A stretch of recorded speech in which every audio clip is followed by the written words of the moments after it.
ਸੱਜਣੋ ਤੇ ਮਿੱਤਰੋ, ਅਸਲਾਮ ਅਲੈਕੁਮ।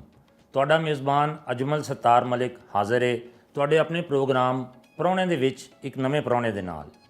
ਨਾਜ਼ਰੀਨ, ਪਾਕਿਸਤਾਨ ਦੇ ਵਿੱਚ ਸਭ ਤੋਂ ਜ਼ਿਆਦਾ ਡਿਸਕਸ ਹੋਣ ਵਾਲੀ ਚੀਜ਼ ਸਿਆਸਤ ਹੈ ਤੇ ਸਿਆਸਤ ਦੇ ਵਿੱਚ ਕੁਝ ਰਵਾਇਤੀ ਲੋਕ ਹੁੰਦੇ ਨੇ ਤੇ ਕੁਝ ਨਵੇਂ ਚਿਹਰੇ ਜਿਹੜੇ ਬਹੁਤ ਮਿਹਨਤ ਦੇ ਨਾਲ ਆਪਣਾ ਮਕਾਮ ਬਣਾਉਂਦੇ ਨੇ। ਸਾਡੇ ਅੱਜ ਦੇ ਪ੍ਰਾਹੁਣੇ ਵੀ ਇੱਕ ਐਸੇ ਹੀ ਸਿਆਸਤਦਾਨ ਨੇ ਜਿਹੜੇ ਆਪਣੀ ਮੁਖਤਲਿਫ ਤਰਜ਼ੇ ਸਿਆਸਤ ਔਰ ਨਜ਼ਰੀਏ ਦੀ ਵਜ੍ਹਾ ਨਾਲ ਸੋਸ਼ਲ ਮੀਡੀਆ ਤੇ ਮੀਡੀਆ ਦੀ ਜ਼ੀਨਤ ਬਣੇ ਹੋਏ ਨੇ। ਉਹਨਾਂ ਨੇ ਇੰਜੀਨੀਅਰਿੰਗ ਦੀ ਡਿਗਰੀ ਹਾਸਲ ਕੀਤੀ ਤੇ ਗੁਲੂਕਾਰੀ ਦੇ ਵਿੱਚ ਪੈਰ ਰੱਖਿਆ। ਗੁਲੂਕਾਰੀ ਦੇ ਵਿੱਚ ਇੰਨਾ ਮਕਾਮ ਹਾਸਲ ਕੀਤਾ ਕਿ ਅੱਜ ਵੀ ਉਹਨਾਂ ਦੇ ਗਾਣੇ ਬਹੁਤ ਜ਼ਿਆਦਾ ਸੁਪਰ ਹਿੱਟ ਨੇ। ਗੁਲੂਕਾਰੀ ਵਿੱਚ ਸ਼ੋਹਰਤ ਪਾਈ ਤੇ ਫਿਰ ਸਿਆਸਤ 'ਚ ਕਦਮ ਰੱਖਿਆ ਔਰ ਸਿਆਸਤ ਦੇ ਵਿੱਚ ਗਰੀਬ, ਹਾਰੀ, ਕਿਸਾਨ ਤੇ ਆਮ ਆਦਮੀ ਦੇ ਹੱਕ ਵਾਸਤੇ ਆਵਾਜ਼ ਚੁੱਕੀ। ਆਓ ਮਿਲਨੇ ਆ ਸਾਡੇ ਅੱਜ ਦੇ ਪ੍ਰਾਹੁਣੇ ਬਰਾਬਰੀ ਪਾਰਟੀ ਪਾਕਿਸਤਾਨ ਦੇ ਚੇਅਰਮੈਨ ਜਨਾਬ ਜਵਾਦ ਅਹਿਮਦ ਹਰਵਾਂ ਦੇ ਨਾਲ। अस्सलाम वालेकुम सर। वालेकुम सलाम जनाब अजमल साहब, बहुत खुशी हुई तो हमें मिल के। जवाद साहब, बचपन तो शुरू करिए, बचपन किस तरह गुजरे आप? बड़ा अच्छा जी। मेरे वालदैन बड़े प्रोग्रेसिव लोग सन, बड़े कोऑपरेटिव सन बच्चों के नाल।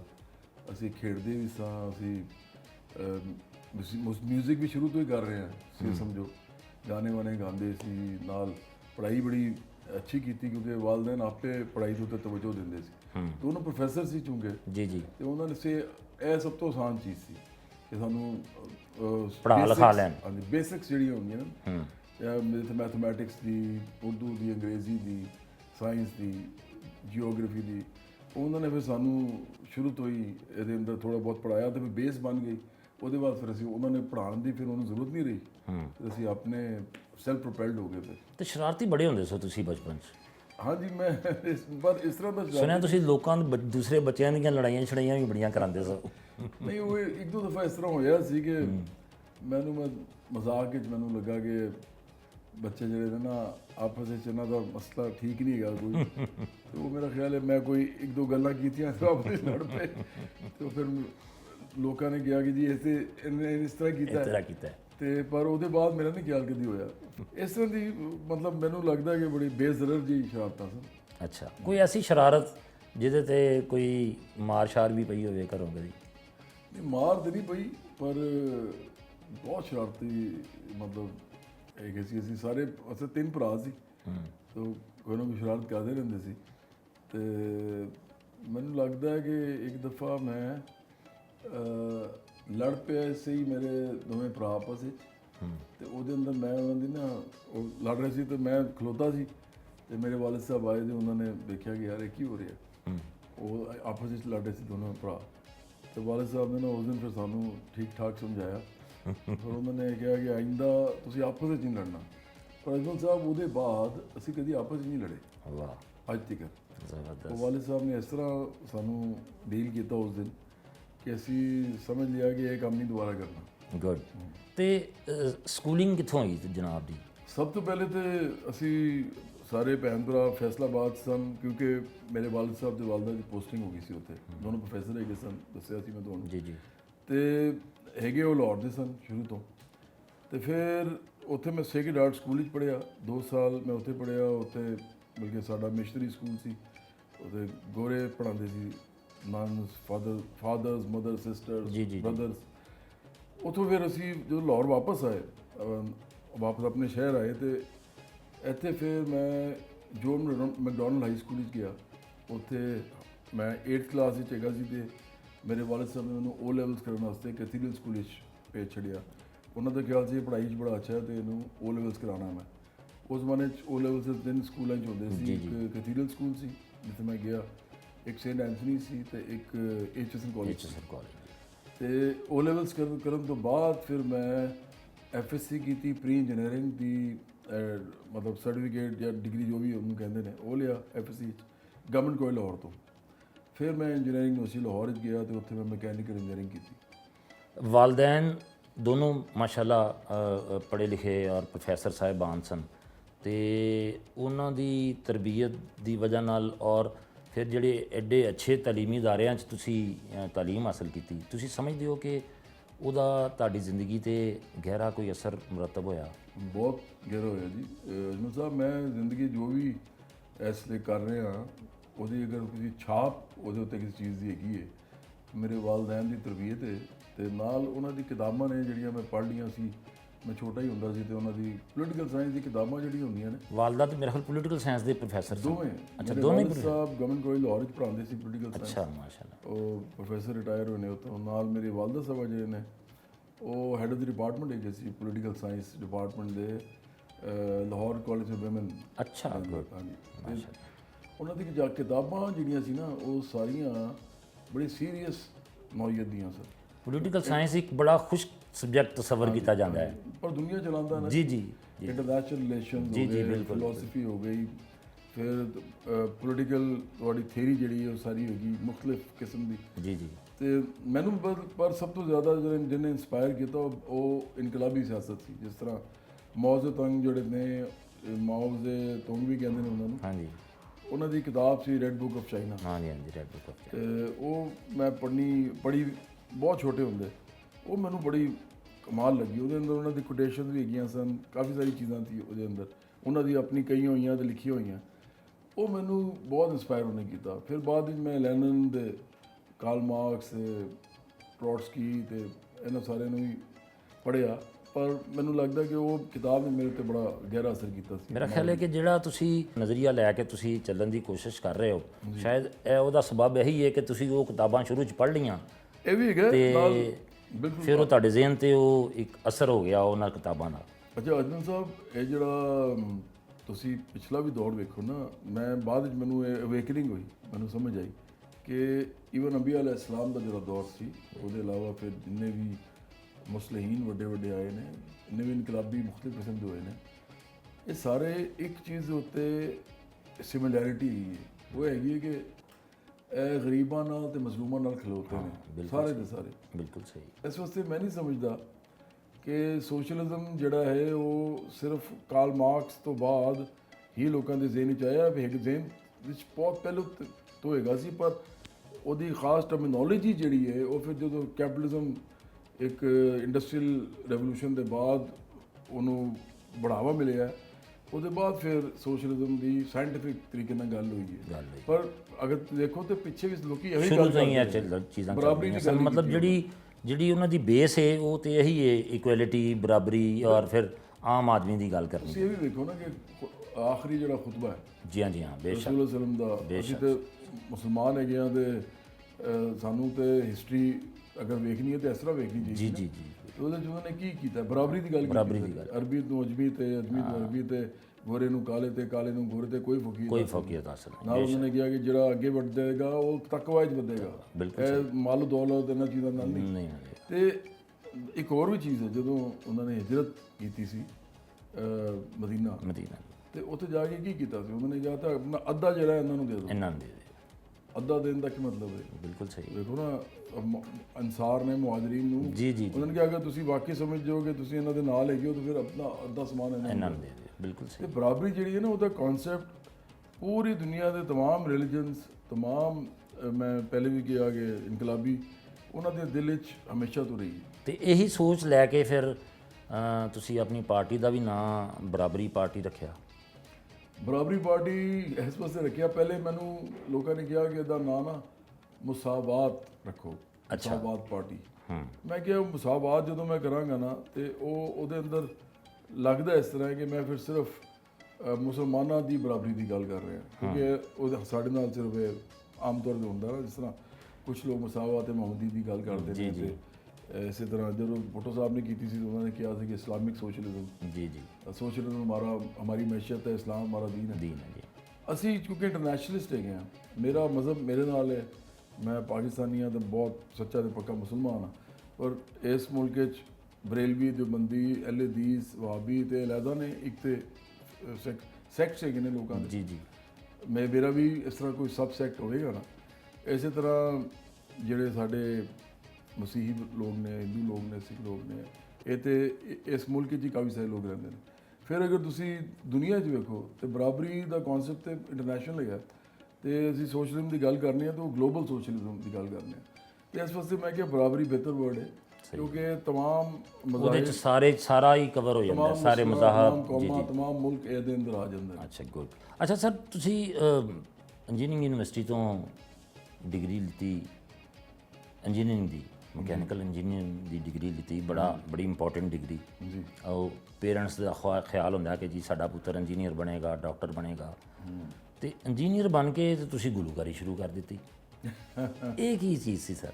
ਅੱਛਾ ਅਜਮਲ ਸਾਹਿਬ, ਮੈਂ ਨਾ ਸਟਾਰਟ ਕਰਤੀ ਸੀ ਪਹਿਲੇ ਹੀ। ਮੈਂ ਜਦ ਇੰਜੀਨੀਅਰਿੰਗ ਯੂਨੀਵਰਸਿਟੀ ਲਾਹੌਰ ਵਿੱਚ ਪੜ੍ਹਦਾ ਸੀ ਜੀ ਤੇ ਉਸ ਲਈ ਹੀ ਮੈਂ ਜੂਪੀਟਰਸ ਇੱਕ ਬਹੁਤ ਵੱਡਾ ਬੈਂਡ ਸੀ ਪਾਕਿਸਤਾਨ ਦਾ, ਉਹਨਾਂ ਦਾ ਲੀਡ ਸਿੰਗਰ ਉਸ ਜ਼ਮਾਨੇ 'ਚ ਇੱਕ ਦੋ ਚੇਂਜ ਹੋਏ, ਫਿਰ ਉਹਨਾਂ ਨੂੰ ਇੱਕ ਐਸੇ ਬੰਦੇ ਦੀ ਤਲਾਸ਼ ਸੀ ਜਿਹੜਾ ਉਹਨਾਂ ਦੀ ਬੈਂਡ ਨੂੰ ਲੈ ਕੇ ਚੱਲ ਸਕਦਾ। ਉਹ ਵੱਡਾ ਬੈਂਡ ਸੀ ਉਸ ਜ਼ਮਾਨੇ 'ਚ, ਸਿਰਫ 2 ਵੱਡੇ ਬੈਂਡ ਸਨ ਪਾਕਿਸਤਾਨ ਦੇ ਅੰਦਰ, ਗਰੁੱਪ ਸਨ, ਇੱਕ ਜੂਪੀਟਰ ਸੀ ਤੇ ਇੱਕ ਵਾਈਟਲ ਸਾਇੰਸ।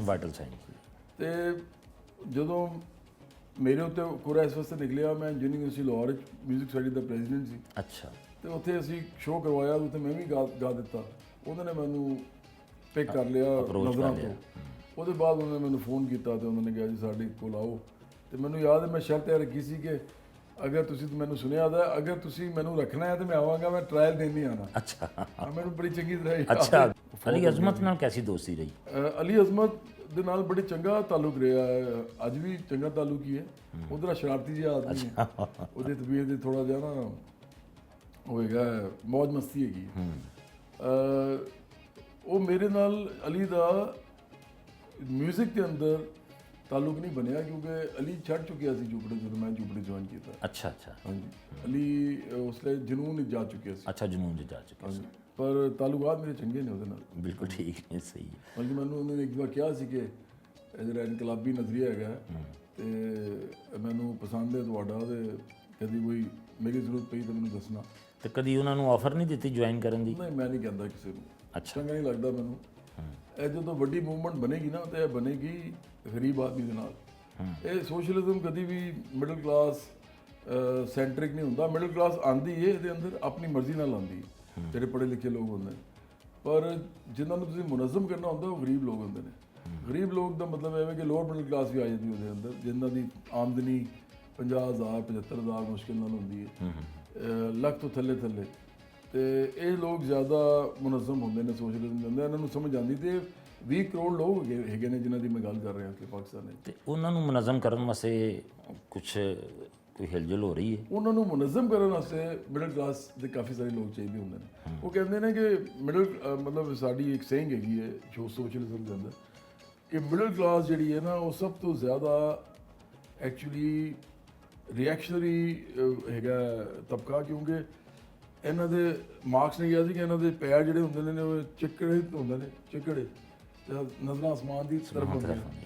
ਅੱਜ ਕੱਲ੍ਹ ਪ੍ਰੋਬਲਮ ਹੈ ਕਿ ਪਾਕਿਸਤਾਨ ਦੇ ਅੰਦਰ ਨਾ ਸੋਸ਼ਲਿਜ਼ਮ ਦੇ ਬਾਰੇ ਲੋਕੀ ਜਾਣਦੇ ਨਹੀਂ, ਪਤਾ ਹੀ ਨਹੀਂ ਲੋਕਾਂ ਨੌਜਵਾਨਾਂ ਨੂੰ। ਇਸ ਵਾਸਤੇ ਮੈਂ ਇਸ ਵਾਸਤੇ ਤੁਹਾਨੂੰ ਪੁੱਛ ਰਿਹਾ ਹਾਂ ਨਾ ਕਿ ਇੱਕ ਤੁਸੀਂ ਬੜਾ ਮੁਸ਼ਕਿਲ ਜਿਹੜਾ ਕੰਮ ਹੈ ਤੁਸੀਂ ਚੁਣਿਆ ਤੇ ਇਹਨੂੰ ਕਰਨ ਵਾਸਤੇ ਬੜੀ ਜਦੋਜਹਿਦ ਦੀ ਜ਼ਰੂਰਤ ਹੈ, ਬੜੀ ਸਟਰਗਲ ਦੀ ਜ਼ਰੂਰਤ ਹੈ। ਅਜਮਲ ਸਾਹਿਬ, ਸਭ ਤੋਂ ਪਹਿਲੀ ਜਦੋਂ ਜੋ ਤੁਸੀਂ ਇਹ ਕਰ ਰਹੇ ਹੋ ਇਸ ਲਈ ਕਿ ਲੋਕਾਂ ਤੱਕ ਆਪਣੀ ਪਾਰਟੀ ਦਾ ਨਾਂ ਪਹੁੰਚਾਈਏ, ਉਹਨਾਂ ਨੂੰ ਦੱਸੀਏ ਕਿ ਜਵਾਦ ਅਹਿਮਦ ਦੀ ਇਹ ਪਾਰਟੀ ਹੈ ਜਿਹਨੂੰ ਤੁਸੀਂ ਮਿਊਜ਼ਿਕ ਦੇ ਹਵਾਲੇ ਨਾਲ ਜਾਣਦੇ ਹੋ।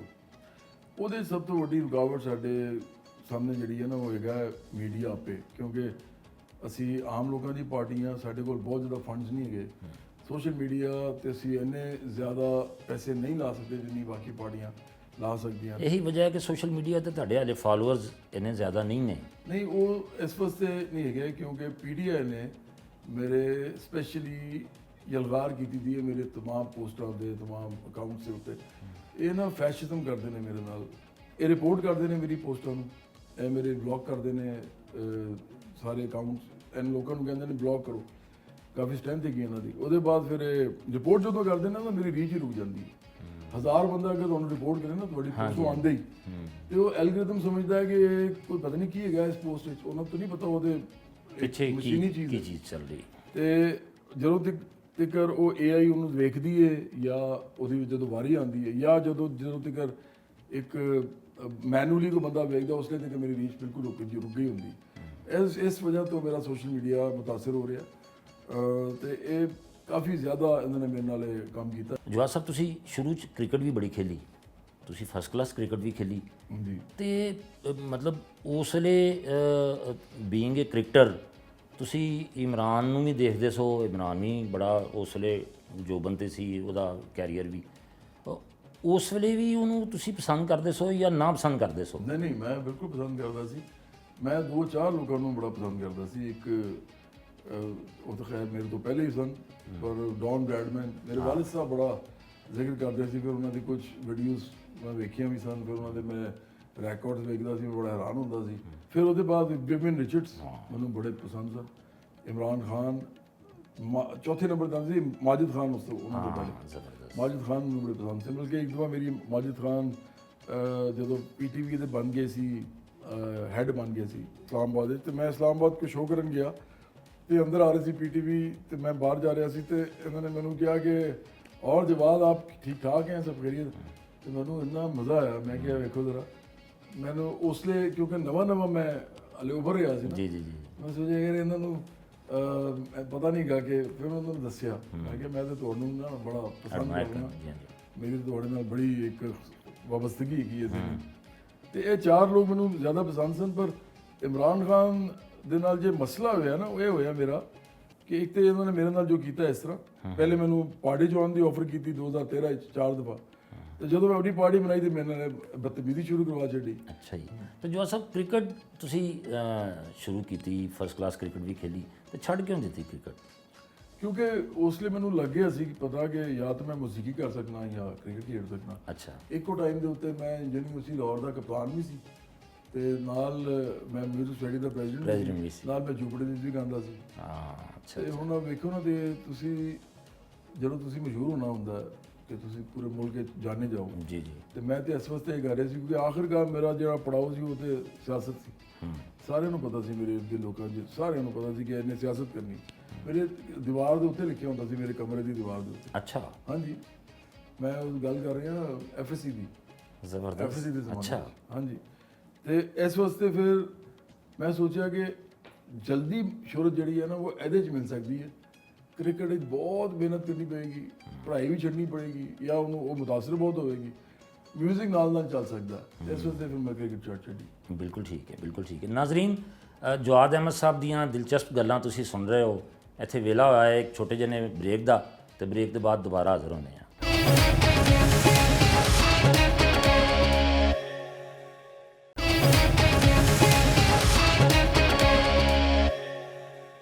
ਦੁਬਾਰਾ ਜੀ ਆਇਆਂ ਨੂੰ। ਜਵਾਦ ਸਾਹਿਬ, ਗੁਲੂਕਾਰੀ ਜਿਹੜੀ ਹੈ ਇਹ ਤੁਸੀਂ ਕਿਹਾ ਕਿ ਮੈਂ ਤੇ ਬਚਪਨ ਤੋਂ ਹੀ ਸ਼ੁਰੂ ਕਰ ਦਿੱਤੀ ਸੀ। ਜੀ। ਬਚਪਨ ਤੋਂ ਹੀ ਗਾਣੇ ਸ਼ਾਣੇ ਗਾਣਾ ਸਾਂ। ਤੇ ਇਹ ਕੋਈ ਬਕਾਇਦਾ ਇਹਦੀ ਤਾਲੀਮ ਹਾਸਲ ਕੀਤੀ, ਕੋਈ ਸਿੱਖੀ ਬਕਾਇਦਾ, ਜਾਂ ਮਤਲਬ ਖੁਦਾਦਾਦ ਸਲਾਹੀਅਤ ਸੀ? ਮੇਰੇ ਨਾਨਕੇ ਦਾਦਕੇ ਦੋਵਾਂ ਇੰਚ ਨਾ ਮਿਊਜ਼ਿਕ ਹੈਗਾ ਸੀ। ਮੇਰੇ ਦਾਦਾ ਜਿਹੜੇ ਸਨ ਉਹ ਸ਼ੌਕੀਆ ਬੈਂਜੋ ਵਜਾਉਂਦੇ ਸੀ। ਅੱਛਾ। ਤੇ ਉਹ ਆਲ ਇੰਡੀਆ ਰੇਡੀਓ ਦੇ ਉੱਤੇ ਵੀ ਉਹਨਾਂ ਨੇ ਇੱਕ ਦੋ ਵਜਾਇਆ ਸੀ। ਅੱਛਾ। ਹਾਂ, ਸ਼ੌਕੀਆ। ਪਰ ਫਿਰ ਮੇਰੇ ਜੋ ਚਾਚਾ ਹੈਗੇ ਸਨ ਉਹ ਹਾਰਮੋਨੀਅਮ ਬੜਾ ਚੰਗਾ ਵਜਾਉਂਦੇ ਸੀ। ਮੇਰੇ ਵਾਲਿਦ ਸਾਹਿਬ ਫਲੂਟ ਵਜਾਉਂਦੇ ਸੀ, ਬਾਂਸਰੀ। ਅੱਛਾ। ਹਾਂ, ਇਹਨਾਂ ਨੂੰ ਕਿਉਂਕਿ ਦਾਦਾ ਦੀ ਵਜ੍ਹਾ ਤੋਂ ਸ਼ੌਕ ਹੋ ਗਿਆ, ਘਰ 'ਚ ਆ ਗਿਆ ਉਹ। ਇਸੇ ਤਰ੍ਹਾਂ ਮੇਰੇ ਨਾਨਾ, ਹਾਲਾਂਕਿ ਮੇਰੇ ਨਾਨਾ ਬਹੁਤ ਜ਼ਿਆਦਾ ਕੱਟਰ ਰਿਲੀਜੀਅਸ, ਹਾਂ ਉਸ ਤਰ੍ਹਾਂ ਦੇ ਰਿਲੀਜੀਅਸ ਨਹੀਂ ਕਿ ਬਿਲਕੁਲ ਹੀ ਜਨੂਨੀ ਟਾਈਪ ਦੇ, ਪਰ ਇਸ ਤਰ੍ਹਾਂ ਦੇ ਹੈਗੇ ਸੀ ਕਿ ਮੌਸੀਕੀ ਮੇਰਾ ਨਹੀਂ ਖਿਆਲ ਕਿ ਉਹਨਾਂ ਨੂੰ ਕੋਈ ਜ਼ਿਆਦਾ ਸ਼ੌਕ ਸੀ। ਪਰ ਮੇਰੇ ਇੱਕ ਮਾਮੂ ਜਿਹਨਾਂ ਨੇ ਉਹਨਾਂ ਨੇ ਵੀ ਹਾਰਮੋਨੀਅਮ ਵਜਾਉਣਾ ਸ਼ੁਰੂ ਕਰਤਾ, ਉਹਦੀ ਕੀ ਵਜ੍ਹਾ ਸੀ? ਇਹ ਮੇਰੇ ਸੱਗੇ ਮਾਮੂ ਸਨ। ਕਿਉਂਕਿ ਮੇਰੇ ਅੰਮੀ ਦੇ 2 ਮਾਮੂ ਇਸ ਤਰ੍ਹਾਂ ਦੇ ਸਨ, ਇੱਕ ਜਲਦੀ ਫੌਤ ਹੋ ਗਏ, ਉਹਨਾਂ ਦੇ 3 ਬੇਟੇ ਸੀ ਤੇ 1 ਬੇਟੀ, ਤੇ ਇੱਕ ਹੋਰ ਮਾਮੂ ਸਨ ਜਿਨ੍ਹਾਂ ਦੇ 7 ਬੇਟੇ ਸੀ। ਉਹ ਲਾਹੌਰ ਦਾ ਜਿਹੜਾ ਪਹਿਲਾ ਬੈਂਡ ਸੀ ਨਾ, ਲਵਰਸ ਨਾਮ ਦਾ। ਅੱਛਾ। ਉਹਦੇ ਨਾਲ ਇੱਕ ਹੋਰ ਹੈਗਾ ਸੀ AJs, ਜਿਹਦੇ ਅੰਦਰ ਬਨੀ ਗਾਉਂਦਾ ਸੀ। ਅੱਛਾ। ਉਹ ਨਹੀਂ ਰੋਜਰ ਬਿਨੀ। ਹਾਂ, ਰੋਜਰ ਬਿਨੀ ਜੀ, ਉਹ ਵੀ ਗਾਉਂਦਾ ਸੀ। ਤੇ ਲਵਰ ਜਿਹੜਾ ਬੈਂਡ ਸੀ ਨਾ ਇਹਨਾਂ ਦਾ, ਇਹ ਫਲੈਟੀਜ਼ ਵਿੱਚ ਵਜਾਉਂਦੇ, ਹੋਟਲ ਫਲੈਟੀ ਨਹੀਂ ਹੈਗਾ ਜੀ, ਫਲੈਟੀਜ਼ ਵਿੱਚ ਵਜਾਉਂਦੇ ਸੀ ਮਿਊਜ਼ਿਕ। ਤੇ ਜ਼ੁਲਫਕਾਰ ਅਲੀ ਭੁੱਟੋ ਵੀ ਇਹਨਾਂ ਨੂੰ ਆ ਕੇ ਸੁਣਦੇ ਸੀ। ਅੱਛਾ। ਤੇ ਇਹ ਸਾਰੇ ਸੋਸ਼ਲਿਸਟ ਲੋਕ ਸਨ। ਅੱਛਾ। ਇਹ communist party of India, communist party of Pakistan ਜਿਹੜੀ ਸੀ, ਉਹਦੇ ਇੱਕ ਬਹੁਤ ਇੰਪੋਰਟੈਂਟ ਮੈਂਬਰ ਸੀ ਤੇ ਲੀਡਰਸ ਵਿੱਚ ਹੈਗੇ ਸੀ ਇਹਨਾਂ ਦੇ ਵਾਲਿਦ ਸਾਹਿਬ, ਮੇਰੇ ਅੰਮੀ ਦੇ ਜਿਹੜੇ ਮਾਮੂ ਸਨ। ਅੱਛਾ। ਉਹਨਾਂ ਦਾ ਨਾਂ ਹੈਗਾ ਸੀ ਮਹਿਦੀ ਅਨਵਰ ਸਾਹਿਬ।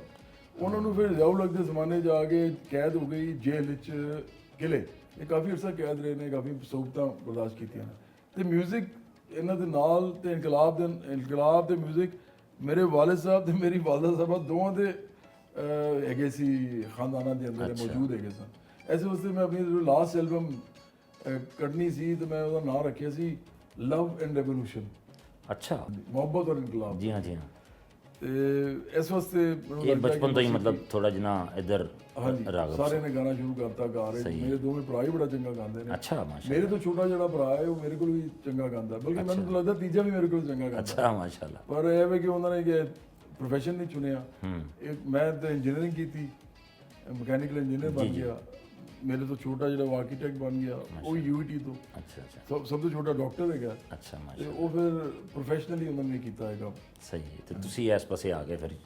ਹਾਂਜੀ, ਮੈਂ ਤਾਂ ਮਸ਼ਹੂਰ ਹੋਣਾ ਸੀ ਨਾ। ਹਾਂਜੀ ਹਾਂਜੀ ਹਾਂਜੀ, ਮੈਂ ਤਾਂ ਸ਼ੋਹਰਤ ਵਾਸਤੇ ਕੀਤਾ। ਬਿਲਕੁਲ ਸਹੀ ਹੈ। ਤੇ ਜੋ ਸਭ ਕਿੰਨੇ ਕੁ ਗਾਣੇ ਗਾਏ ਪੂਰੇ ਆਪਣੇ ਹੁਣ ਤੱਕ ਅੰਦਾਜ਼ਨ? ਅੱਛਾ, ਇੱਕ ਤੇ ਤੁਸੀਂ ਇਹ ਪੁੱਛ ਰਹੇ ਹੋ ਅਗਰ ਕਿ ਮੈਂ ਆਪਣੇ ਗਾਣੇ ਕਿੰਨੇ ਬਣਾਏ, ਤੇ ਮੇਰੇ ਖਿਆਲ ਹੈ ਕੋਈ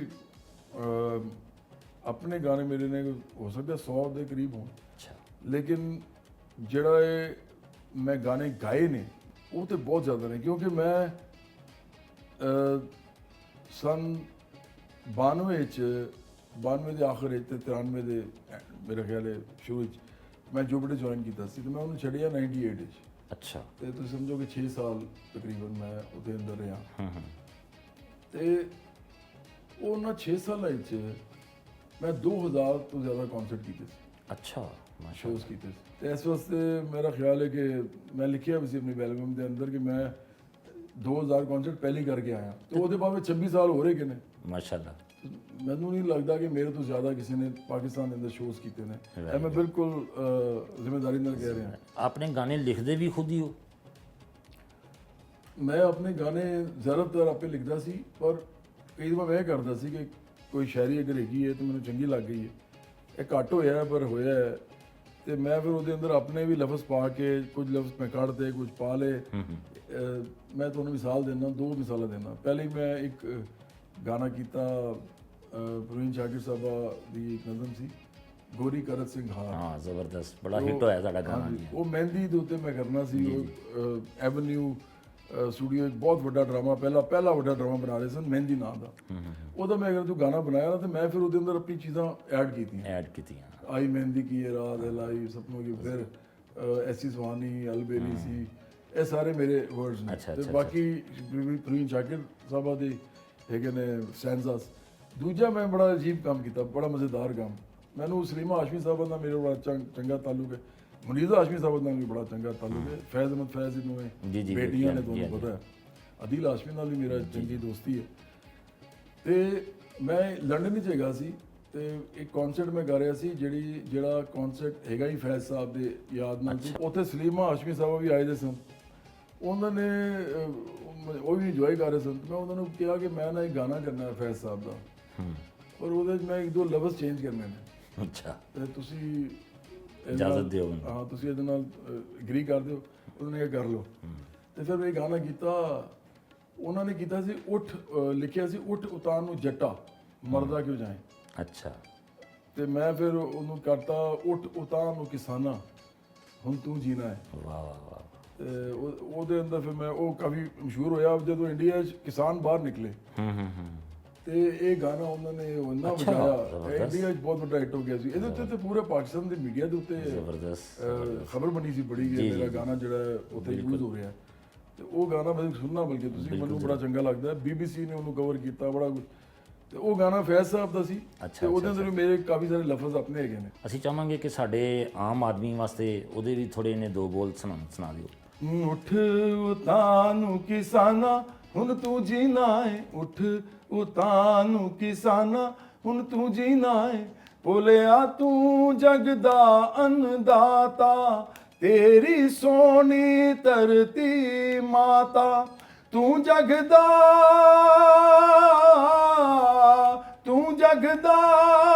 ਪਾਲਨਹਾਰ ਹੁਣ ਤੂੰ ਜੀਣਾ ਏ, ਉੱਠ ਉਤਾਂ ਨੂੰ ਕਿਸਾਨਾਂ ਹੁਣ ਤੂੰ ਜੀਣਾ ਏ।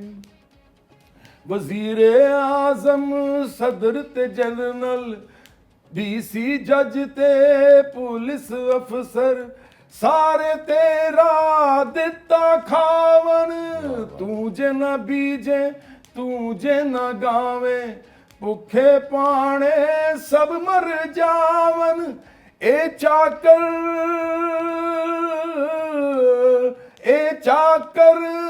ਤੂੰ ਸਰਕਾਰ ਹੁਣ ਤੂੰ ਜੀਣਾ ਏ। ਉੱਠ ਉਤਾਂ ਨੂੰ ਕਿਸਾਨਾਂ ਹੁਣ ਤੂੰ ਜੀਣਾ ਏ। ਵਾਹ ਵਾਹ ਵਾਹ, ਤੁਸੀਂ ਆਪਣਾ ਇਨਕਲਾਬ ਦਾ ਸਾਰਾ ਪੈਗਾਮ ਦੇ ਦਿੱਤਾ ਉਹਦੇ ਵਿੱਚ।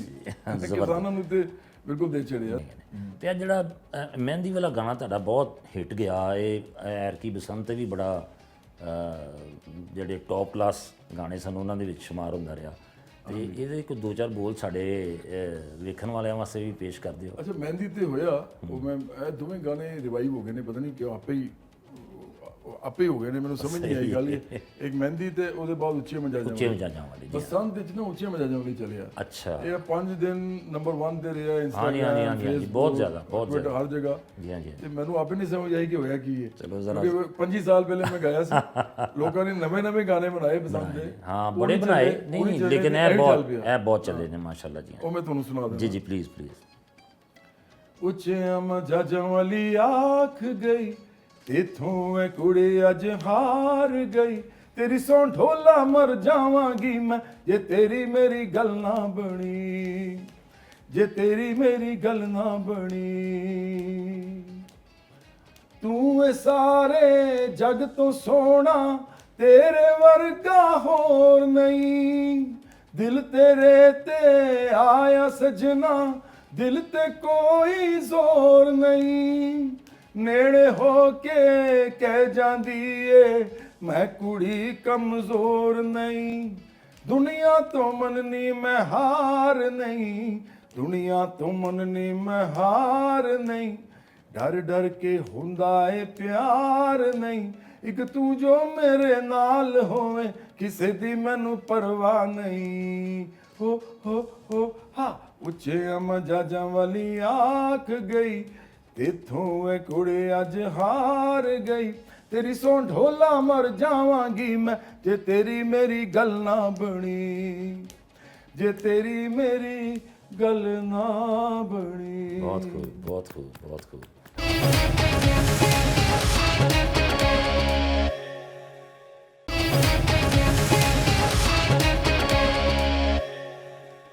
ਦੁਬਾਰਾ ਜੀ ਆਇਆਂ ਨੂੰ। ਅੱਛਾ ਜਵਾਦ ਸਾਹਿਬ, ਗਾਣਿਆਂ ਦੇ ਨਾਲ ਕਦੀ ਫਿਲਮ 'ਚ ਵੀ ਕੰਮ ਕਰਨ ਦਾ ਤੁਹਾਨੂੰ ਆਫਰ ਹੋਈ ਹੋਵੇ? ਜ਼ੇਬਾ ਬਖਤਿਆਰ ਸਾਹਿਬ ਨੇ ਮੈਨੂੰ ਇੱਕ ਫਿਲਮ 'ਚ ਲਿਆ ਸੀ, ਉਹਦਾ ਨਾਮ ਸੀ ਬਾਬੂ। ਉਸ ਲਈ ਮੈਂ ਆਪਣੀ ਐਲਬਮ ਵਾਸਤੇ ਪੈਸੇ ਇਕੱਠੇ ਕਰ ਰਿਹਾ ਸੀ ਤੇ ਮੈਂ ਛੋਟੇ ਮੋਟੇ ਸ਼ੋਜ਼ ਕਰ ਰਿਹਾ ਸੀ। ਜੁਪੀਟਰ ਮੈਂ ਚੜ੍ਹਿਆ ਸੀ, ਆਪਣੇ ਨਾਮ ਮੈਂ ਸ਼ੋਅ ਕਰਦਾ ਸੀ, ਪਰ ਮੇਰੇ ਗਾਣੇ ਹਾਲੇ ਨਹੀਂ ਆਏ ਸੀ। ਤੇ ਉਸ ਲਈ ਇਹਨਾਂ ਨੇ ਮੈਨੂੰ ਕਿਹਾ ਕਿ ਮੇਰੀ ਫਿਲਮ ਵਿੱਚ ਕੰਮ ਕਰ ਲਓ। ਇਹ ਪਹਿਲੀ ਫਿਲਮ ਬਣਾ ਰਹੇ ਸਨ ਆਪਣੀ। ਅੱਛਾ। ਤੇ ਮੈਂ ਸਾਈਨ ਕਰਦੀ ਫਿਲਮ, ਤੇ ਉਹਦੇ ਅੰਦਰ ਡਬਲ ਰੋਲ ਹੈਗਾ ਸੀ। ਇੱਕ ਮੁੰਡਾ ਸੀ, ਉਹਦਾ ਜਿਹੜਾ ਪਿਓ ਸੀ ਬਹੁਤ ਵੱਡਾ ਪੋਲੀਟੀਸ਼ੀਅਨ ਸੀ, ਤੇ ਉਹ ਜਿਹੜਾ ਇੱਕ ਉਹਦਾ ਪੁੱਤਰ ਸੀ, ਉਹ ਕਿਸੇ ਬਜ਼ਾਰੇ ਹੁਸਨ ਦੀ ਕੋਈ ਔਰਤ ਸਨ, ਉਹਨਾਂ ਤੋਂ ਹੈਗਾ ਸੀ। ਅੱਛਾ। ਉਹਨਾਂ ਤੋਂ ਸ਼ਾਦੀ ਕੀਤੀ ਸੀ ਉੱਥੇ, ਤੇ ਉਹ ਛੁਪਾਇਆ ਜਾ ਸੀ। ਇੱਕ ਜਿਹੜਾ ਆਮ ਸ਼ਾਦੀ ਜਿਹੜੀ ਹੁੰਦੀ ਹੈ ਉਹ ਕੀਤੀ ਸੀ, ਤੇ ਉੱਥੋਂ ਵੀ ਪੁੱਤਰ ਹੈਗਾ ਸੀ। ਉਹ ਦੋਵਾਂ ਦਾ ਡਬਲ ਰੋਲ ਸੀ। ਅੱਛਾ। ਇੱਕੋ ਜਿਹੀ ਸ਼ਕਲਾਂ ਸਨ। ਇੱਕ ਵਿਚਾਰਾ ਉਹ ਬਣ ਗਿਆ ਸੀ, ਉਹ ਇੱਥੇ ਸ਼ਾਲ ਪਾ ਕੇ ਨਾ, ਉਹ ਕਿ ਕੱਪੜਾ ਇੱਥੇ ਪਾ ਕੇ ਤੇ ਸਿਗਰਟ ਪੀਂਦਾ ਸੀ, ਬੀੜੀ, ਤੇ ਉਹ ਨਸ਼ਈ ਟਾਈਪ, ਮਤਲਬ ਨਸ਼ਈ ਤਾਂ ਨਹੀਂ ਹੈਗਾ ਸੀ, ਬੀੜੀ ਪੀਂਦਾ ਸੀ ਤੇ ਬਦਮਾਸ਼ ਸੀ। ਅੱਛਾ। ਉੱਥੇ ਤੇ ਇਹ ਦੂਜਾ ਜਿਹੜਾ ਸੀ, ਇਹ ਬਾਹਰੋਂ ਪੜ੍ਹ ਕੇ ਆਇਆ ਸੀ। ਇਹ ਉਹਦੀ ਸਟੋਰੀ ਹੈਗੀ ਸੀ। ਅੱਛਾ, ਮੈਂ ਕਿਹਾ ਠੀਕ ਹੈ, ਮੈਂ ਕਰ ਲਵਾਂਗਾ। ਮੈਨੂੰ ਤੇ ਐਲਬਮ ਵਾਸਤੇ ਪੈਸੇ ਚਾਹੀਦੇ ਸਨ। ਉਹ ਜਦੋਂ ਫਿਲਮ ਸਟਾਰਟ ਹੋਣ ਦਾ ਟਾਈਮ ਸੀ, ਤੇ ਜਦੋਂ ਮੈਂ ਸਕ੍ਰਿਪਟ ਗੌਰ ਨਾਲ ਪੜ੍ਹਿਆ ਤੇ ਮੈਂ ਕਿਹਾ ਕਿ ਇਹ ਤਾਂ ਕੰਮ ਖਰਾਬ ਹੋ ਗਿਆ। ਉਹਦੇ ਅੰਦਰ ਨਾ ਕੁਝ ਇਸ ਤਰ੍ਹਾਂ ਦੀ ਚੀਜ਼ਾਂ ਸਨ ਕਿ ਮੈਂ ਕਿਹਾ ਮੈਂ ਤਾਂ ਨਹੀਂ ਕਰਨੀਆਂ। ਅੱਛਾ। ਉਹਦੇ ਅੰਦਰ ਇੱਕ ਸਵਿਮਿੰਗ ਪੂਲ ਦੇ ਅੰਦਰ ਛਲਾਂਗ ਮਾਰਨੀ ਸੀ ਚੱਡੀ ਪਾ ਕੇ। ਅੱਛਾ। ਇੱਕ 'ਚ ਉਹ ਕੀ ਨਾਂ ਸੀ, ਗਾਲਾਂ ਉਹ ਕਿਉਂਕਿ ਬਦਾਰੇ ਸੁਣਦਾ ਸੀ, ਤੇ ਉਹ ਗਾਲਾਂ ਬੜੀਆਂ ਹੈਗੀਆਂ ਸੀ ਉਹਦੇ ਅੰਦਰ। ਮੈਂ ਕਿਹਾ ਜੀ ਮੈਂ ਤਾਂ ਗਾਲਾਂ ਨਹੀਂ ਕੱਢਣੀਆਂ। ਮੈਂ ਕਾਫੀ ਸਾਰੀ ਚੀਜ਼ਾਂ ਜਦੋਂ ਕੀਤੀਆਂ ਨਾ, ਮੈਂ ਨਹੀਂ ਕਿ ਐਵੇਂ ਨਹੀਂ ਕਰ ਸਕਦਾ, ਮੈਂ ਵੀ ਨਹੀਂ ਕਰ ਸਕਦਾ, ਮੈਂ ਵੀ। ਤੇ ਜ਼ੇਬਾ ਬਖਤਿਆਰ ਸਾਹਿਬ ਨੇ ਕਿਹਾ ਕਿ ਤੁਸੀਂ ਇਸ ਤਰ੍ਹਾਂ ਕਰੋ, ਫਿਲਮ ਛੱਡ ਦਿਓ, ਕਿਉਂਕਿ ਤੇ ਮੈਨੂੰ ਪੂਰਾ ਸਕ੍ਰਿਪਟ ਬਦਲਣਾ ਪੈ ਜਾਏਗਾ। 2000 ਚੀਜ਼ਾਂ ਮੈਂ ਬਦਲ ਚੁੱਕੀ ਹਾਂ, ਪਰ ਮੈਂ ਸਾਰਾ ਨਹੀਂ ਬਦਲ ਸਕਦੀ। ਤੇ ਫਿਰ ਮੈਂ ਉਹਨਾਂ ਨੂੰ ਕਿਹਾ ਕਿ ਮੈਂ ਜਿਹੜੇ ਪੈਸੇ ਲੈ ਲੈਣੇ ਨਾ ਉਹ ਤੇ ਮੈਂ ਪਾਤੇ ਨੇ ਮਿਊਜ਼ਿਕ ਵਿੱਚ, ਮੈਨੂੰ ਫਿਲਮ ਤੇ ਮੈਂ ਛੱਡ ਦੇਣਾ, ਮੈਂ ਤੇ ਨਹੀਂ ਇਹ ਕਰ ਸਕਦਾ। ਤੇ ਉਹਨਾਂ ਨੇ ਕਿਹਾ ਨਹੀਂ ਉਹ ਕੋਈ ਮਸਲਾ ਨਹੀਂ ਹੈਗਾ। ਫਿਰ ਸਾਈਨ ਮੈਂ ਕੀਤੀ ਸੀ, ਫਿਰ ਛੱਡ ਛੱਡੀ ਸੀ। ਉਹਦੇ ਬਾਅਦ ਮੈਨੂੰ ਲੋਕਾਂ ਨੂੰ ਸਮਝ ਆ ਗਈ ਕਿ ਇਹਨੇ ਫਿਲਮ 'ਚ ਕੋਈ ਨਹੀਂ ਕਰਨਾ। ਤੇ ਮੈਂ ਐਕਟਿੰਗ ਵਿੱਚ ਹੈਗਾ ਵੀ ਥੋੜਾ ਸ਼ਾਇ ਸੀ। ਮੈਂ ਆਪਣੀ ਵੀਡੀਓ ਦੇ ਜਿਹੜੀ ਐਕਟਿੰਗ ਕੀਤੀ ਹੈ ਨਾ, ਅੱਛਾ ਉਹ ਲੋਕੀ ਬੜਾ ਹੱਸਦੇ ਨੇ ਕਈ ਦਫਾ, ਕੋਈ ਸੀਨ ਇਸ ਤਰ੍ਹਾਂ ਦੇ ਹੈਗੇ ਨੇ ਉਹ ਕਹਿੰਦੇ ਨੇ ਇਹ ਕੀ ਕੀਤਾ। ਬਿਲਕੁਲ ਸਹੀ। ਮੈਂ ਕਹਿੰਦਾ ਮੈਂ ਐਕਟਰ ਥੋੜੀ ਹੈਗਾ। ਬਿਲਕੁਲ ਸਹੀ। ਤੇ ਇਸ ਵਾਸਤੇ ਉਹਦੇ ਬਾਅਦ ਇੱਕ ਹੋਰ ਵਾਕਿਆ, ਸਲੀਮ ਤਾਹਿਰ ਸਾਹਿਬ ਨੇ ਮੈਨੂੰ ਇੱਕ ਡਰਾਮਾ ਹੈਗਾ ਸੀ ਰੰਜਿਸ਼, ਬਹੁਤ ਵੱਡੇ ਪ੍ਰੋਡਿਊਸਰ ਸਨ, ਉਹਨਾਂ ਨੇ ਇੱਕ ਡਰਾਮਾ ਬਣਾਇਆ ਸੀ ਰੰਜਿਸ਼, ਉਹਦੇ ਅੰਦਰ ਉਹਨਾਂ ਨੇ ਮੈਨੂੰ ਕਿਹਾ ਸੀ ਕੰਮ ਕਰੋ। ਅੱਛਾ। ਪਰ ਮੈਂ ਫਿਰ ਉਹਨਾਂ ਨੂੰ ਮਾਦਰਤ ਕਰ ਲਈ ਸੀ ਤੇ ਮੈਂ ਕਹਿੰਦਾ ਨਵਾਨ ਇਜਾਜ਼ ਨਹੀਂ ਕੀਤਾ ਸੀ ਉਹ। ਅੱਛਾ। ਬਿਲਕੁਲ ਸਹੀ। ਮਤਲਬ ਐਕਟਿੰਗ ਵਾਲੇ ਪਾਸੇ ਤਵੱਜਾ ਨਹੀਂ ਗਈ ਬਿਲਕੁਲ ਵੀ। ਨਹੀਂ, ਮੈਂ ਨਹੀਂ, ਜਿਹੜੀ ਵੀ ਆਫਰਸ ਹੋਈਆਂ ਨੇ ਉਹਦੇ ਬਾਅਦ ਵੀ ਹੋਈਆਂ ਨੇ, ਮੈਂ ਨਹੀਂ ਕੀਤੀ। ਬਿਲਕੁਲ ਸਹੀ। ਤੇ ਐਕਟਰਸਿਸ ਦੇ ਵਿੱਚੋਂ ਕੋਈ ਐਸੀ ਐਕਟਰਸ ਜਿਹਨੇ ਬੜਾ ਇੰਸਪਾਇਰ ਕੀਤਾ ਹੋਵੇ, ਜਿਹਦੇ ਕੋਲ ਤੁਸੀਂ ਬੜਾ ਮੁਤਾਸਰ ਹੋਏ ਹੋ, ਤੁਹਾਨੂੰ ਪਸੰਦ ਹੋਵੇ? ਮੈਨੂੰ ਤੇ ਜਿੰਨੀ ਵੀ ਕੁੜੀਆਂ ਨਵੀਆਂ ਆਈਆਂ ਨੇ ਨਾ, ਸਾਰੀਆਂ ਦੀਆਂ ਸਾਰੀਆਂ ਮੈਨੂੰ ਬੜੀ ਚੰਗੀਆਂ ਲੱਗਦੀਆਂ ਨੇ, ਕਿਉਂਕਿ ਦੇਖੋ ਇਹ ਸਾਰੀਆਂ ਪੜ੍ਹੀ ਲਿਖੀ ਕੁੜੀਆਂ ਨੇ। ਮੈਨੂੰ ਮੇਰਾ ਖਿਆਲ ਹੈ ਕਿ 5-6 ਕੁੜੀਆਂ ਤੇ ਬਹੁਤ ਜ਼ਿਆਦਾ ਹਿੱਟ ਹੋਈਆਂ ਨੇ। ਇੱਕ ਮਾਇਰਾ ਖਾਨ ਨੇ, ਇੱਕ ਆਇਜ਼ਾ ਖਾਨ ਨੇ, ਇੱਕ ਸੋਨੀਆ ਹੁਸੈਨ ਨੇ, ਫਿਰ ਮਹਿਵਿਸ਼ ਯਾਦ ਨੇ, ਬਹੁਤ ਸਾਰੀ ਕੁੜੀਆਂ ਨੇ, ਮੈਂ ਨਾਮ ਭੁੱਲ ਗਏ ਨੇ, ਪਰ ਸਾਰਿਆਂ ਨੂੰ ਮੈਂ ਖਰਾਜੇ ਤਸੀਮ ਪੇਸ਼ ਕਰਨਾ। ਇਹਨਾਂ ਨੇ ਬੜਾ ਜ਼ਬਰਦਸਤ ਕੰਮ ਕੀਤਾ ਪਾਕਿਸਤਾਨ ਦੇ ਅੰਦਰ, ਜਿਹੜਾ ਇਹਨਾਂ ਨੇ ਡਰਾਮਾ ਤੇ ਫਿਲਮ ਦੇ ਅੰਦਰ ਕੰਮ ਕੀਤਾ। ਬਿਲਕੁਲ ਸਹੀ ਹੈ। ਅੱਛਾ ਜੋ ਅਸਲ ਥੋੜ੍ਹਾ ਜਿਹਾ ਫਿਰ ਪੋਲੀਟਿਕਸ ਵਾਲੇ ਆਉਂਦੇ ਆ, ਤੁਸੀਂ ਸਮਝਦੇ ਹੋ ਕਿ ਤੁਸੀਂ ਸੋਸ਼ਲ ਮੀਡੀਆ ਦਾ ਜ਼ਿਕਰ ਵੀ ਕੀਤਾ, ਤੁਸੀਂ ਸਮਝਦੇ ਹੋ ਕਿ ਪਾਕਿਸਤਾਨ ਦੀ ਸਿਆਸਤ ਦੇ ਵਿੱਚ ਸੋਸ਼ਲ ਮੀਡੀਆ ਦਾ ਜਿਹੜਾ ਕਿਰਦਾਰ ਹੈ ਉਹ ਬਹੁਤ ਜ਼ਿਆਦਾ ਅਹਿਮ ਹੈ? ਮੈਨੂੰ ਲੱਗਦਾ ਹੈ ਕਿ ਜਿੰਨੀਆਂ ਵੀ ਪਾਕਿਸਤਾਨ ਦੇ ਅੰਦਰ ਇਸ ਲਈ ਸਿਆਸਤ ਦਾ ਰੁਖ ਵੀ ਹੈਗਾ ਤੇ ਸਿਆਸਤ ਦੀ ਤਰਜ਼ ਵੀ ਹੈਗੀ ਹੈ, ਉਹ ਸਾਰੀ ਦੀ ਸਾਰੀ ਸੋਸ਼ਲ ਮੀਡੀਆ ਤੇ ਡਿਪੈਂਡ ਕਰਦੀ ਹੈ। ਤੇ ਉਹਦੀ ਵਜ੍ਹਾ ਤੋਂ ਨੁਕਸਾਨ ਬੜਾ ਹੋਇਆ, ਕਿਉਂਕਿ ਲੋਕਾਂ ਦੇ ਅਸਲ ਇਸ਼ੂਜ਼ ਰਹਿ ਗਏ ਨੇ, ਖਤਮ ਹੋ ਗਏ ਨੇ। ਇਹ ਬਿਆਨੀਆਂ ਬਣਾਉਂਦੇ ਨੇ ਸਾਰੇ ਵੇਲੇ, ਇਹ ਬਿਆਨੀਆਂ ਬਣਾਉਂਦੇ ਨੇ। ਅੱਜ ਵੇਖੋ ਜੀ ਉਹਦੇ ਨਾਲ ਇਹ ਕੀਤਾ, ਉਹਦੇ ਨਾਲ ਇਹ ਹੋ ਗਿਆ, ਉਹ ਜੇਲ੍ਹ ਚਲਾ ਗਿਆ। ਕੋਈ ਇਹ ਨਹੀਂ ਗੱਲ ਕਰਦਾ ਕਿ ਲੋਕਾਂ ਦੇ ਕੋਲ ਖਾਣ ਨੂੰ ਪੈਸੇ ਨਹੀਂ ਹੈਗੇ। ਇਸ ਲਈ ਪੰਜਾਬ ਦੀ ਡਿਵੈਲਪਮੈਂਟ ਹੋ ਰਹੀ ਹੈ, ਇਨਫਰਾਸਟ੍ਰਕਚਰ ਡਿਵੈਲਪਮੈਂਟ ਜਿਹਨੂੰ ਕਹਿੰਦੇ ਨੇ, ਉਹ ਬੜੀ ਚੰਗੀ ਗੱਲ ਹੈ। ਮੈਂ ਐਪਰੀਸ਼ੀਏਟ ਕਰਨਾ ਜਿੰਨਾ ਵੀ ਕੰਮ ਕੀਤਾ, ਬੜਾ ਜ਼ਬਰਦਸਤ ਕੀਤਾ। ਕਮ ਸੇ ਕਮ ਉਸਮਾਨ ਬੁਜ਼ਾਰ ਕੋਲੋਂ ਬਿਹਤਰ ਕਰ ਰਹੇ ਨੇ। ਸਹੀ ਹੈ। ਤੇ ਪਰ ਪ੍ਰੋਬਲਮ ਹੈ ਵੇ ਕਿ ਜਿਹੜੀ ਆਮਦਨੀ ਹੈ ਨਾ ਲੋਕਾਂ ਦੀ, ਉਹ ਨਹੀਂ ਵੱਧ ਰਹੀ। ਤੇ ਲੋਕਾਂ ਦੀ ਆਮਦਨੀ ਉੱਥੇ ਸਟੈਂਡ ਸਟਿਲ ਤੇ ਹੈਗੀ ਹੈ। 40,000 ਮਿਨੀਮਮ ਵੇਜ ਦੇ ਉੱਤੇ ਲੋਕੀ ਕੰਮ ਕਰਦੇ ਨੇ, ਉਹ ਵੀ ਨਹੀਂ ਮਿਲਦਾ। ਬਿਲਕੁਲ ਸਹੀ। ਤੇ ਇਹਦੇ ਇਲਾਵਾ ਸੋਸ਼ਲ ਸਿਕਿਉਰਿਟੀ ਨਹੀਂ ਹੈਗੀ, ਪੈਨਸ਼ਨ ਨਹੀਂ ਹੈਗੀ, 올ਡ ਏਜ ਬੈਨੀਫਿਟਸ ਨਹੀਂ ਹੈਗੇ, ਓਵਰ ਟਾਈਮ ਨਹੀਂ ਹੈਗਾ, ਮਿਨੀਮਮ ਵੇਜ ਬਹੁਤ ਘੱਟ ਹੈ, ਕੰਟਰੈਕਟ ਲੇਬਰ ਦੇ ਉੱਤੇ ਲੋਕੀ ਕੰਮ ਕਰਦੇ ਨੇ। ਇਹ ਸਾਰਾ ਕੁਝ ਅਗਰ ਤੁਸੀਂ ਵੇਖੋ ਤੇ ਇਹ ਕਿਸੇ ਵੀ ਸਿਵਲਾਈਜ਼ ਸੋਸਾਇਟੀ ਨਹੀਂ ਹੁੰਦਾ। ਤੁਸੀਂ ਲੋਕਾਂ ਨੂੰ ਨਾ ਛੜੇ ਜਾਂਦਾ ਕਿ ਆਪੇ ਹੀ ਖਾਓ ਤੇ ਆਪੇ ਹੀ ਹਟਾਓ। ਸਾਡਾ ਸਿਰਫ ਰਿਆਸਤ ਦਾ ਤੁਹਾਡੇ ਨਾਲ ਕੋਈ ਤਾਲੁਕ ਨਹੀਂ ਹੈ। ਤੁਸੀਂ ਹੈਗੇ ਤਾਂ ਖੁਦਾ ਹੈਗਾ, ਤੇ ਜ਼ਮੀਨ ਹੈਗੀ ਤਾਂ ਅਸਮਾਨ ਹੈ। ਬਿਲਕੁਲ ਸਹੀ। ਤੇ ਇਹ ਨਹੀਂ ਇਹਨਾਂ ਕੋਲੋਂ ਹੋ ਪਾ ਰਿਹਾ। ਇਹ ਸਿਰਫ ਸੋਸ਼ਲਿਜ਼ਮ ਹੀ ਕਰ ਸਕਦਾ। ਸਾਡਾ ਜਿਹੜਾ ਪਾਰਟੀ ਦਾ ਮੀਡੀਆ ਹੈਗਾ, ਅਸੀਂ ਜਦੋਂ ਕੰਮ ਕਰਨੇ ਆ ਸੋਸ਼ਲ ਮੀਡੀਆ ਦੇ ਉੱਤੇ ਵੀ ਤੇ ਮੀਡੀਆ ਦੇ ਉੱਤੇ ਵੀ, ਉਹਦੇ ਸਾਡੇ ਨਾਲ ਜਿਹੜੇ ਦੋਸਤ ਕੰਮ ਕਰਦੇ ਨੇ, ਮੈਂ ਤੁਹਾਨੂੰ ਬਲਕਿ ਵਿਖਾਣਾ ਕਿ ਉਹ ਆਫਿਸ 'ਚ ਚੱਲਨੇ ਆ, ਜਿਹੜਾ ਸਾਡਾ ਛੋਟਾ ਆਫਿਸ ਹੈ ਪਾਰਟੀ ਦਾ। ਜੀ ਠੀਕ ਹੈ ਜੀ, ਆਈਏ।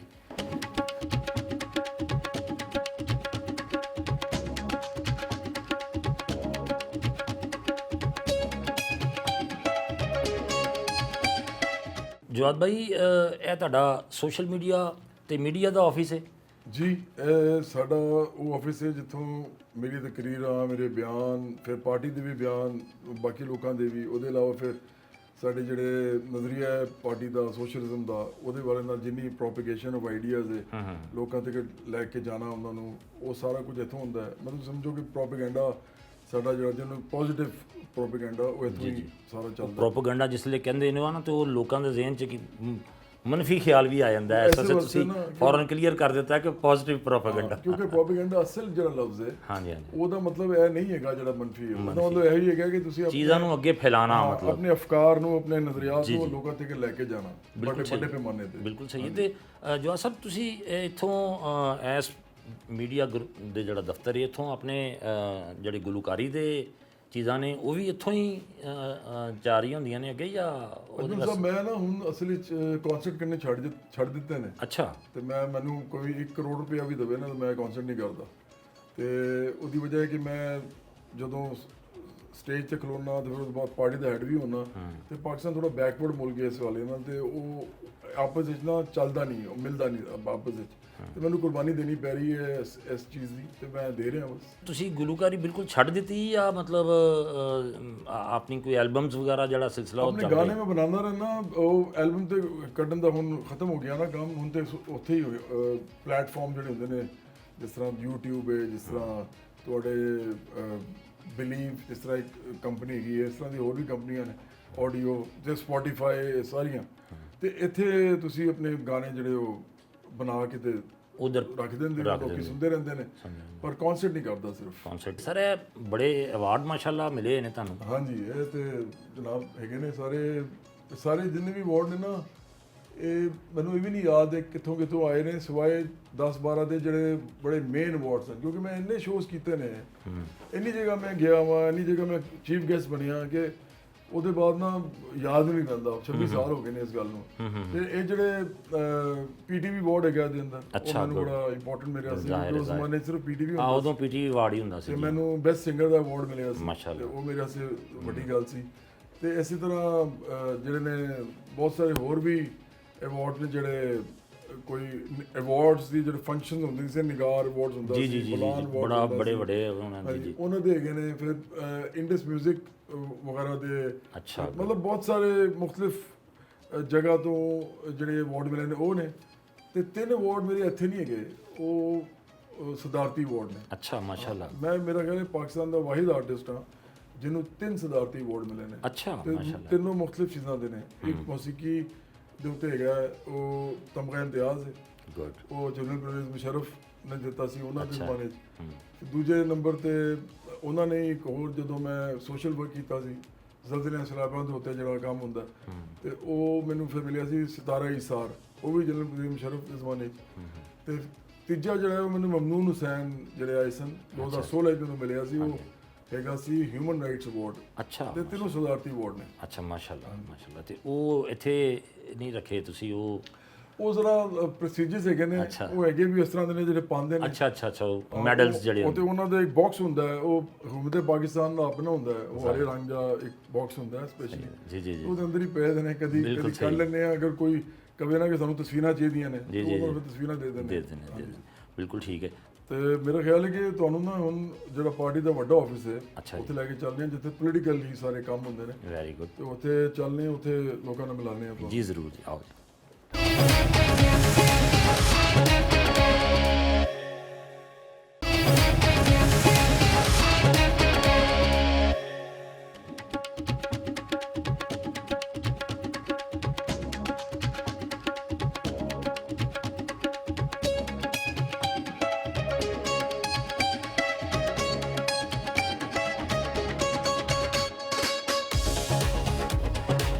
ਇੱਕ ਵਾਰੀ ਫਿਰ ਜੀ ਆਇਆਂ ਨੂੰ। ਜਵਾਦ ਭਾਈ, ਅਸੀਂ ਤੁਹਾਡੀ ਪਾਰਟੀ ਦੇ ਦਫ਼ਤਰ ਇਸ ਵੇਲੇ ਬੈਠੇ ਹਾਂ ਤੇ ਇਸ ਪਾਰਟੀ ਦਾ ਤੁਸੀਂ ਨਾਅਰਾ ਲਾਇਆ ਸੋਸ਼ਲਿਜ਼ਮ ਦੇ ਸਿਰ ਤੇ ਤੁਸੀਂ ਸਮਝਦੇ ਹੋ ਕਿ ਸਾਡਾ ਜਿਹੜਾ ਮੌਜੂਦਾ ਆਇਨ ਹੈ, ਅਸੀਂ ਉਹਦੇ ਵਿੱਚ ਰਹਿੰਦੇ ਆਏ ਪਾਕਿਸਤਾਨ ਦੇ ਵਿੱਚ ਸੋਸ਼ਲਿਜ਼ਮ ਨੂੰ ਨਾਫਜ਼ ਕਰ ਸਕਨੇ ਹਾਂ?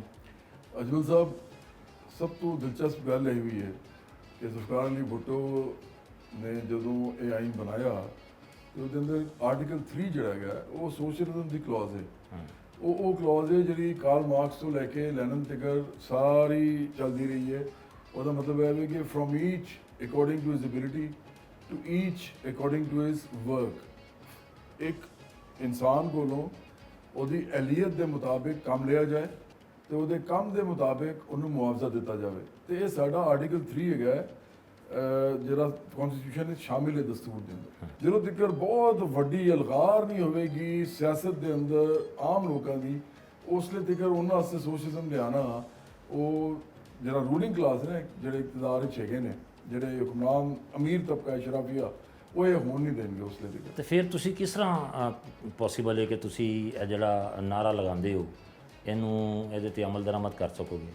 ਅਸੀਂ ਤਾਂ ਇਹ ਸਮਝਦੇ ਹਾਂ ਕਿ ਪੂਰੀ ਦੁਨੀਆ ਚੇਂਜ ਹੋ ਰਹੀ ਹੈ ਤੇ ਦੁਨੀਆ 'ਚ ਤਗਯੁਰਾਤ ਹੋ ਰਹੇ ਨੇ।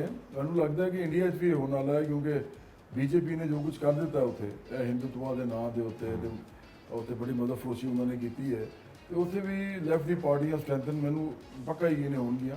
ਤੇ ਪਾਕਿਸਤਾਨ ਦੇ ਅੰਦਰ ਵੀ ਇੰਨੀ ਗੁਰਬਤ ਹੈ, ਇੰਨੀ ਪਰੇਸ਼ਾਨੀ ਹੈ, ਬੇਰੁਜ਼ਗਾਰੀ ਹੈ, ਲੋਕਾਂ ਕੋਲ ਕੁਝ ਨਹੀਂ ਇਸ ਲਈ ਹੈਗਾ ਸਿਵਾਏ ਮਹਿਰੂਮੀ ਦੇ।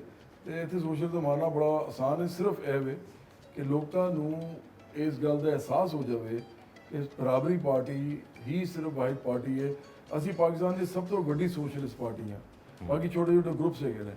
ਅਗਰ ਉਹ ਵੀ ਗਰੁੱਪ ਸਾਡੇ ਨਾਲ ਸ਼ਾਮਿਲ ਹੋਣ ਆ ਕੇ ਨਾਲ ਜਿੰਨੇ ਵੀ ਮਿਡਲ ਕਲਾਸ ਦੇ ਇੰਟੈਲੈਕਚੁਅਲਸ ਨੇ ਉਹ ਆਉਣ ਤੇ ਐਸੇ ਤਾਂ ਹੋਏਗਾ ਸਾਰਾ ਕੁਝ। ਤੇ ਨਾਲ ਵੱਡੀ ਖੇਪ ਜਿਹੜੀ ਹੈ ਮਜ਼ਦੂਰਾਂ ਕਿਸਾਨਾਂ ਮਿਹਨਤ ਕਸ਼ਾਂ ਦੀ ਤੇ ਲੋਅਰ ਮਿਡਲ ਕਲਾਸ ਦੀ ਉਹ ਆਵੇ ਤੇ ਇਹ ਬਿਲਕੁਲ ਹੋ ਸਕਦਾ ਹੈ, ਪੋਸੀਬਲ ਹੈਗਾ। ਤੁਸੀਂ ਕਿ ਤੁਹਾਡਾ ਮੰਨਣਾ ਹੈ ਕਿ ਇੱਕ ਆਮ ਬੰਦੇ ਦੀ ਜਿਹੜੀ ਤਨਖਾਹ ਹੈ, ਮਜ਼ਦੂਰ ਦੀ ਤਨਖਾਹ ਹੈ, ਉਹ 1 ਤੋਲਾ ਸੋਨੇ ਦੇ ਬਰਾਬਰ ਹੋਣੀ ਚਾਹੀਦੀ, ਬਿਲਕੁਲ ਹੋਣੀ ਚਾਹੀਦੀ, ਜਿਹੜੀ ਤਕਰੀਬਨ ਕੋਈ 4-4.5 ਲੱਖ ਦੇ ਕਰੀਬ ਬਣਦੀ ਹੈ। ਬਿਲਕੁਲ।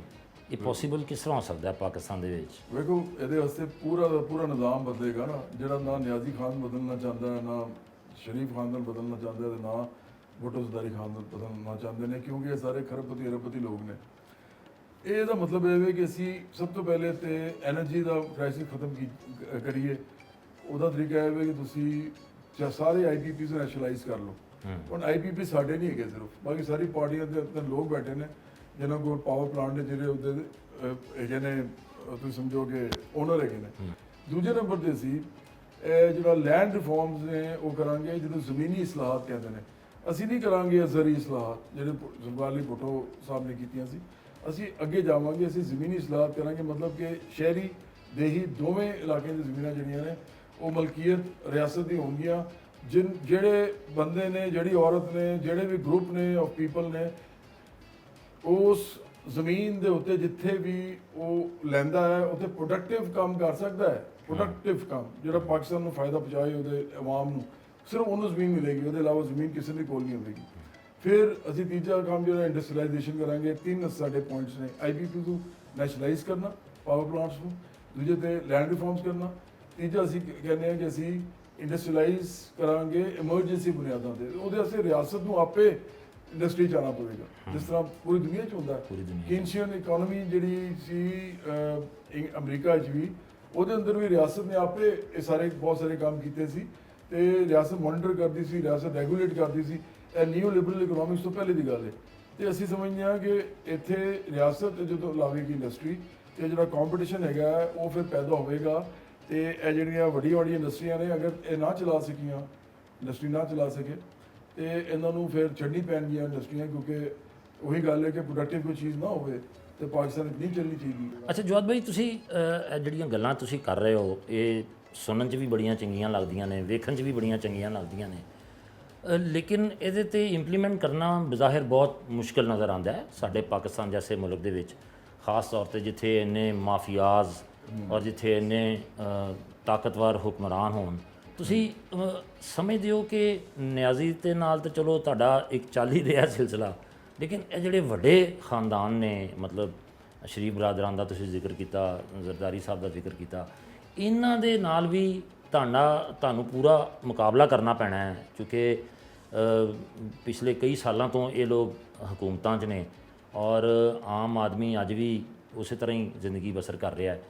ਤੁਸੀਂ ਸਮਝਦੇ ਹੋ ਕਿ ਤੁਸੀਂ ਇਹਨਾਂ ਦੋਨਾਂ ਫੈਮਲੀਆਂ ਦੇ ਨਾਲ ਵੀ ਮੁਕਾਬਲਾ ਕਰ ਪਾਓਗੇ?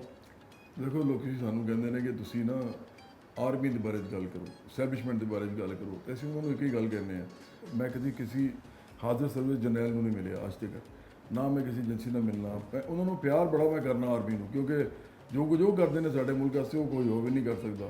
ਮੈਂ ਤਾਂ ਨਹੀਂ ਲੜਦਾ ਨਾ ਜਾ ਕੇ ਉਹਨਾਂ ਦੀ ਜਗ੍ਹਾ ਤੇ, ਹੁਣ ਇੰਡੀਆ ਨਾਲ ਜੰਗ ਹੋਈ ਸੀ ਉਹੀ ਲੜੇ ਨੇ। ਇਸੇ ਤਰ੍ਹਾਂ ਜਿਹੜੇ ਜ਼ਲਜ਼ਲੇ ਸਲਾਬਾਂ 'ਚ ਕੰਮ ਕਰਦੇ ਨੇ ਇਹੀ ਕਰਦੇ ਨੇ, ਬਾਰਡਰਾਂ ਦੇ ਉੱਤੇ ਵੀ ਆਏ ਹੋਏ ਲੜਦੇ ਨੇ।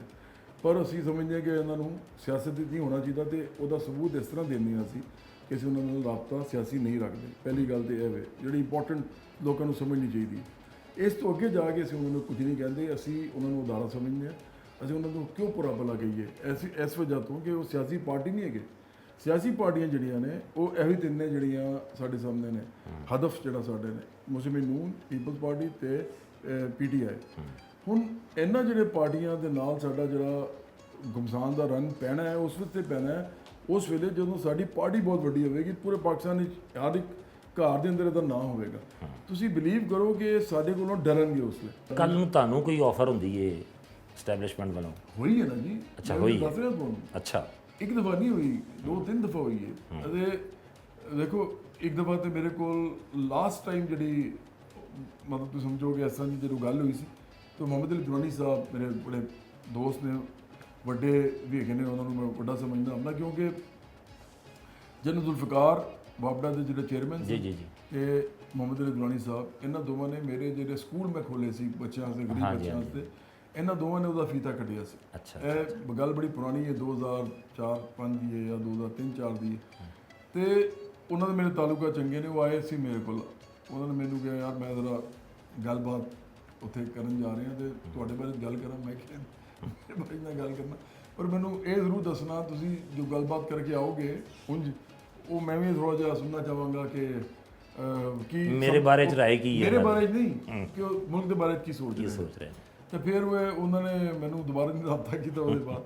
ਉਸ ਤੋਂ ਪਹਿਲੇ ਮੇਰੇ ਘਰ ਆਏ ਸਨ, ਉਹ ਮੇਰੇ ਘਰ ਆ ਕੇ ISI ਦੇ ਜਿਹੜੇ ਅਫਸਰ ਸਨ ਉਹ ਆਏ ਸਨ, ਉਹਨਾਂ ਨੇ ਮੈਨੂੰ ਆ ਕੇ ਕਿਹਾ ਸੀ ਕਿ ਅਸੀਂ ਤੁਹਾਨੂੰ ਸਪੋਰਟ ਕਰਨਾ ਚਾਹੁੰਦੇ ਹਾਂ, ਤੁਸੀਂ ਸਾਡੇ ਮੁਲਕ ਦੇ ਮੁਗਲ ਵਤਨ ਆਦਮੀ ਹੋ, ਸਾਨੂੰ ਪਤਾ ਹੈ ਤੁਸੀਂ ਬੜਾ ਪਿਆਰ ਕਰਦੇ ਹੋ, ਨਾਲ ਸਾਨੂੰ ਇਹ ਵੀ ਪਤਾ ਤੁਸੀਂ ਸੋਸ਼ਲਿਸਟ ਹੋ, ਪਰ ਸਾਨੂੰ ਲੱਗਦਾ ਹੈ ਕਿ ਤੁਸੀਂ ਇਸ ਤਰ੍ਹਾਂ ਲੱਗੇ ਰਹੇ ਤੇ ਅਗਲੇ 25 ਸਾਲ ਵੀ ਤੁਸੀਂ ਕੁਝ ਨਹੀਂ ਕਰ ਸਕੋਗੇ ਇਕੱਲੇ।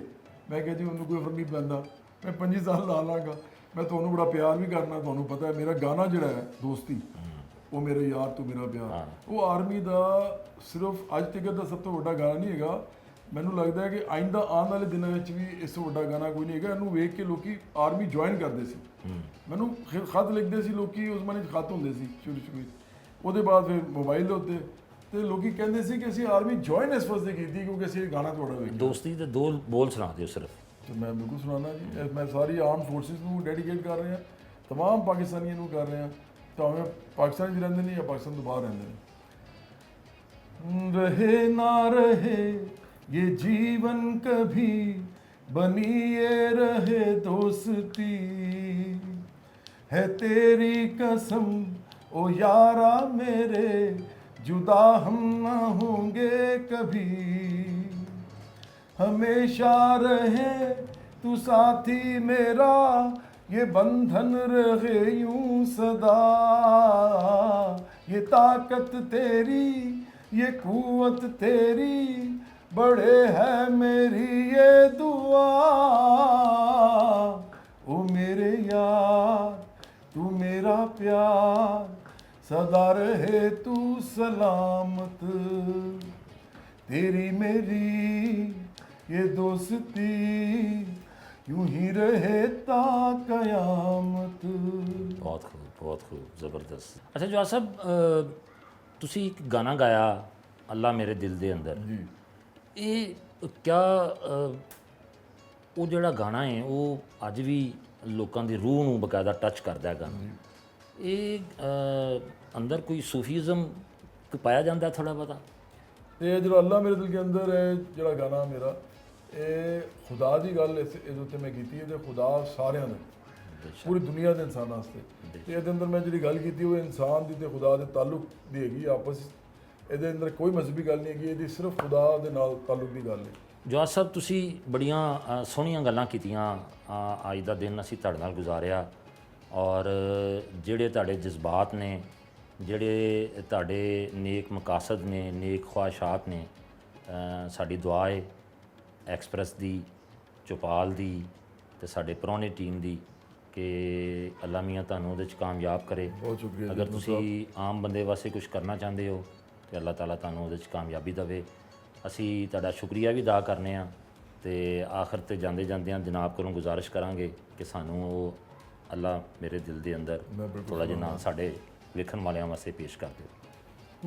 ਮੇਰਾ हाथ तू ना छोड़ी, मुझे अकेला तू ना छोड़ी, तू जो मेरे साथ मौला फिर चाहे कुछ हो मौला, तू जो मेरे साथ मौला फिर चाहे कुछ हो मौला, सच्चल साईं मेरा अल्लाह मेरे दिल के अंदर, मैं मोमिन हक कलंदर, अल्लाह मेरे दिल के अंदर, मैं मोमिन हक कलंदर। मुर्शिद मेरे मुझे टोकी ना तू, अपने अंदर मुझे खोने दे तू। पीरा मेरे मुझे रोकी ना तू, मुझे दीवाना होने दे तू। तू जो मेरे साथ मौला, फिर चाहे कुछ हो मौला, तू जो मेरे साथ मौला, फिर चाहे कुछ हो मौला। सच्चल साईं मेरा, अल्लाह मेरे दिल के अंदर, मैं मोमिन हक कलंदर, अल्लाह मेरे दिल के अंदर, मैं मोमिन हक कलंदर। बहुत खूब, बहुत खूब, बहुत शुक्रिया, बहुत शुक्रिया, बहुत साहब। शुक्रिया, खुदा बहुत हाफिज़। मेहरबानी।